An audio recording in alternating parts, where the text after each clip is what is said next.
Hello, everybody. Welcome back to Edge Sports Network today. Hope you guys are doing good. Today, we got another interview for you. We're joined by Jacob White, Ball State linebacker. He just finished up his career there. Jacob, how you doing? Thanks for joining us on the site today.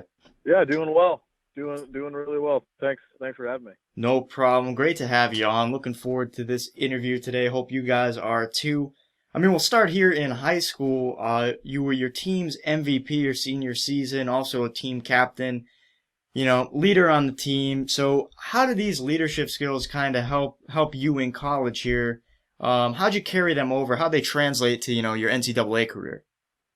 So I was fortunate enough to play three total sports, obviously Mm-hmm. including football in high school. I played basketball and baseball too. And I had a great basketball coach by the name of Nick Latore, and he Mm-hmm. was kind of a catalyst in a lot of leadership things for me personally.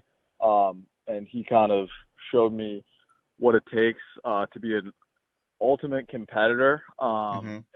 And there's certain things in baseball as well that you get Mm-hmm.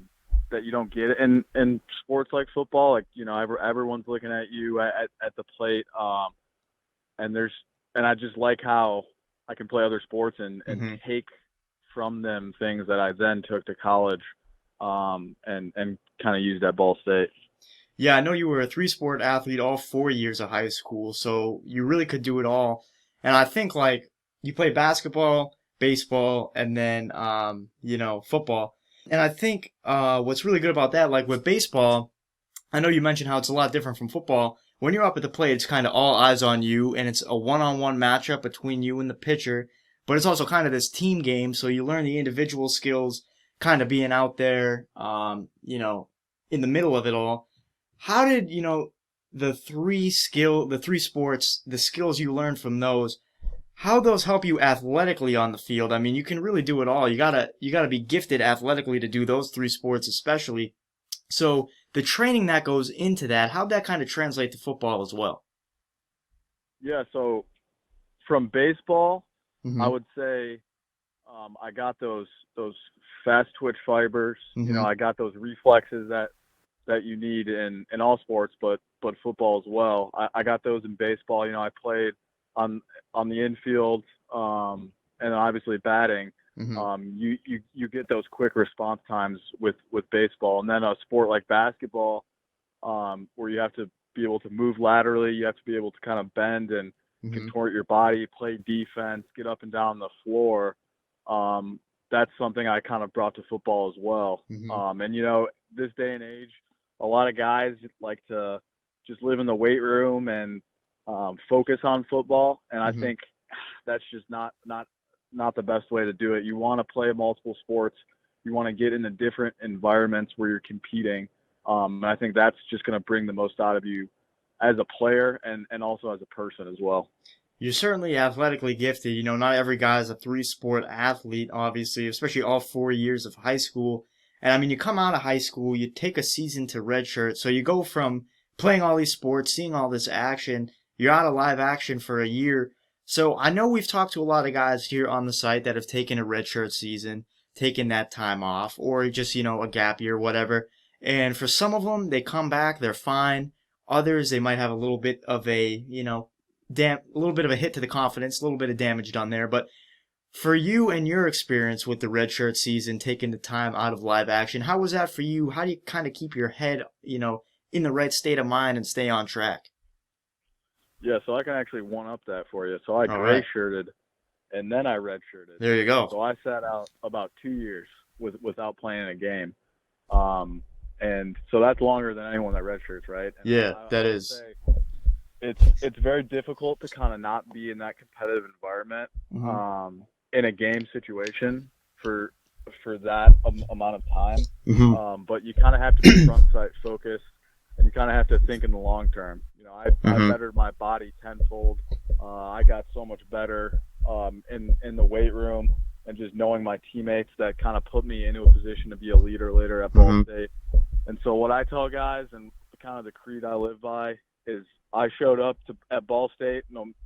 Even if it was later, it didn't matter to me. I showed up Mhm. with a blank canvas, right? Mhm. And by the time you play your last game at Ball State or whatever college, you may go to, there's going to be a painting on that canvas. How do you want that to look? And Mm-hmm. every day you wake up, you take a brush to that canvas, and you have a choice on how you want it to look at the end. And that's kind of just like the creed I live by, and it kind of made me live with minimal regrets at Ball State. I always wanted to go in and watch extra film. I always wanted to do those extra things that I needed to do to put myself in the best position to be successful on the field at the end of the day. So that's kind of the way I look at it. Mm-hmm.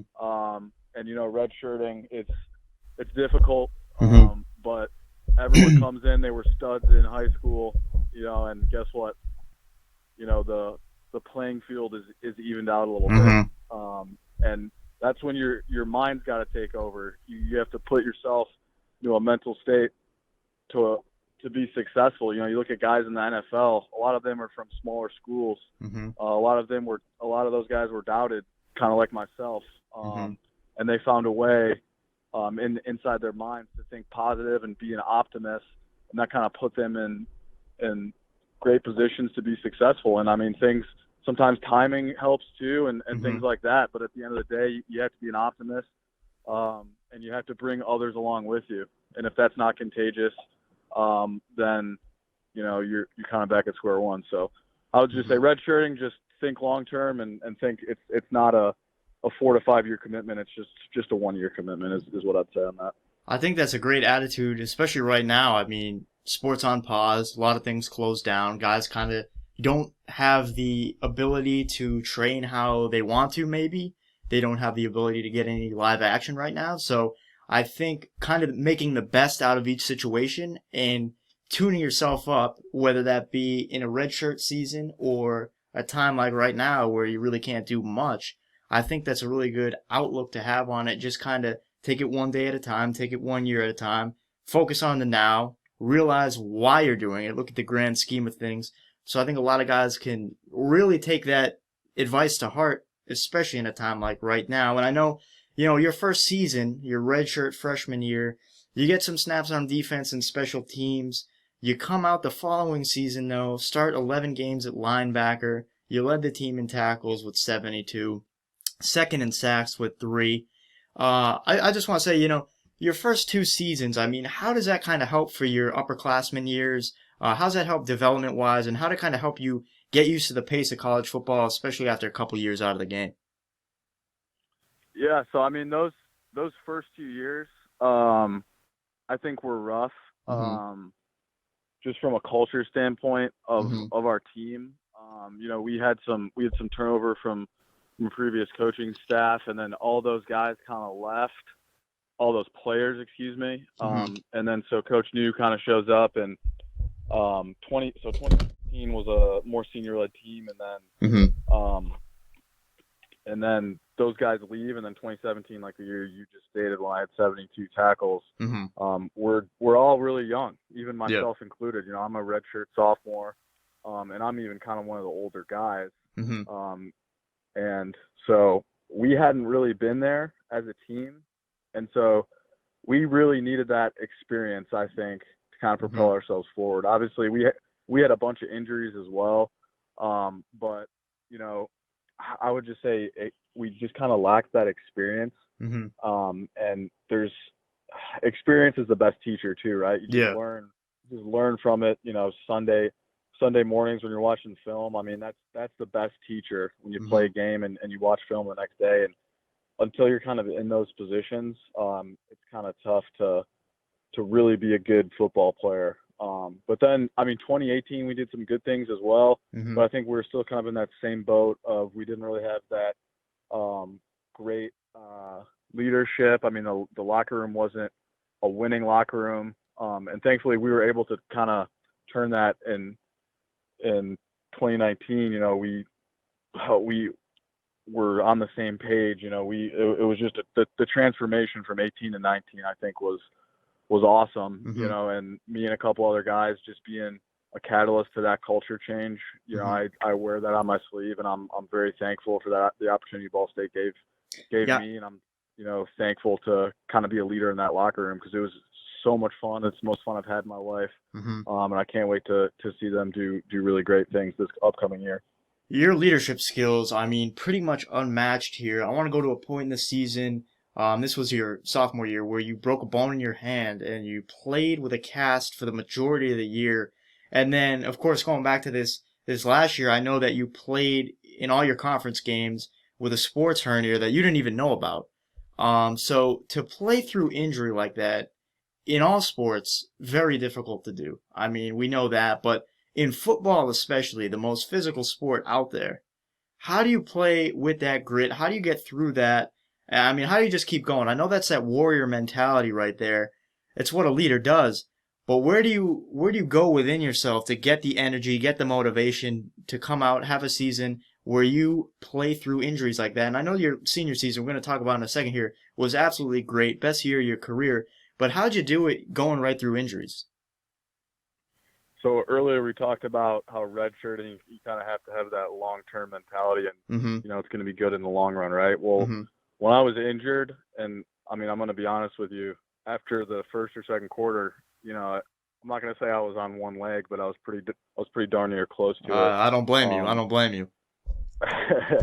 but so my thought process was short term. So Mm-hmm. my thought process was make this play, Mm-hmm. stop them on this series, finish this quarter, and that's just how I operated. And so when I stacked that kind of short term mentality and kind of living in the moment, when I Mm-hmm. just stacked those plays, turn into series, turn into quarters, when you stack those, there was a good body of work. And Mm-hmm. honestly, I'm not completely happy with where I finished the season. And I mean, on paper, you look at it, and it's like, oh, you got over 100 tackles, and you Mm-hmm. did.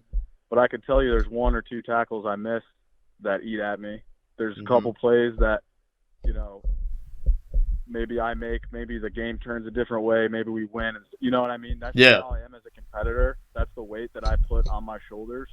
Mm-hmm. So there's plays that kind of haunt me and kind of will forever. But looking back, I did have a really fun season playing at NC State, playing against FAU. That was really fun. Played Mm-hmm. against Indiana. We had some good times, and I was just thankful to be a part of it. Yeah, I mean, I don't know many guys who will get 117 tackles in a year and still be begging for more, want more. So the attitude that you have is just it's a dog mentality, and you had nearly 10 tackles per game. I mean, that was good for 16th in the entire country. And then that game against NC State you mentioned, you had 18 tackles. How do you get locked in like that over the course of a season? We know a season's long. We know it's grueling, especially in football. I mean, as we mentioned, most physical game that there is. So to be that consistent throughout the course of the year, where do you find that consistency? And I mean, how do you kind of do it? Is it pre-game prep, in-game realization, kind of a blend of both, team chemistry, coaching? I mean, what really goes into that consistency and being ready game in, game out? I think it's a combination of all the things you just said, right? I mean, Mm-hmm. when you have great team chemistry, you're more willing to lay it down on the line for the guy next to you. Mm-hmm. You're more willing to put, film work in. You're more willing to go to lengths that you normally wouldn't if it was Mm-hmm. just an individual sport or you didn't care about your teammates on that end.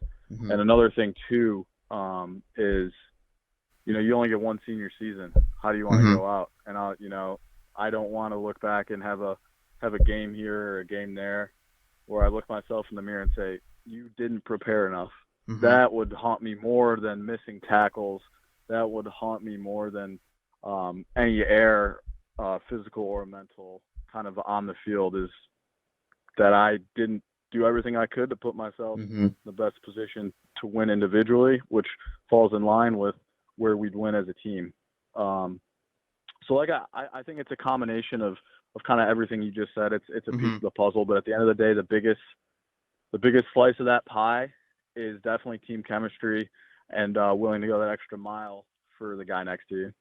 Yeah, I mean, you went the extra mile this season. I mean, all Mid-American first conference or all Mid-American Conference first team honors. You had the Dave McClain Leadership Award, going back to your leadership skills, and you also the Ball State Defensive Player of the Year.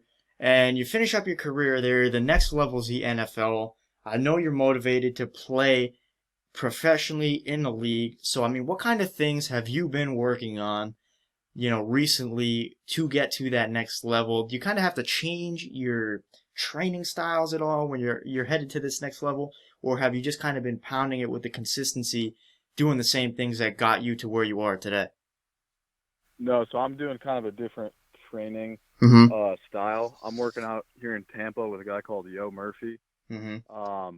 And Yo is amazing at what he does. Mm-hmm. He trains really, really high caliber NFL and MLB players on some other sports as well.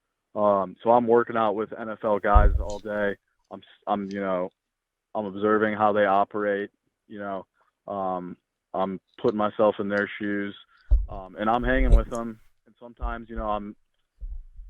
I'm doing really well. I mean, I'm not Mm-hmm. gonna put myself on a pedestal or anything because I haven't done anything yet, obviously. But Mm-hmm. um, yeah, it's a completely different type of style of training. It's really good for me because it's more core oriented too, Mm-hmm. which I had that core injury, that sports hernia, Yep. um, and so that's kind of Yo's specialty as well. And so he's working on kind of my weaknesses, and I'm a completely different athlete now than I was in the Mm-hmm. season. And when scouts were kind of watching film, I don't think that they knew I had a sports hernia because Mm-hmm. obviously I didn't even know Yeah. until kind of December after when they already looked at the film and kind of made up their minds about how I moved. And even with the sports hernia, I think I moved well, Mm-hmm. but obviously not the standard that they wanted to dig deeper into. That's why I'm in the position that I'm in now.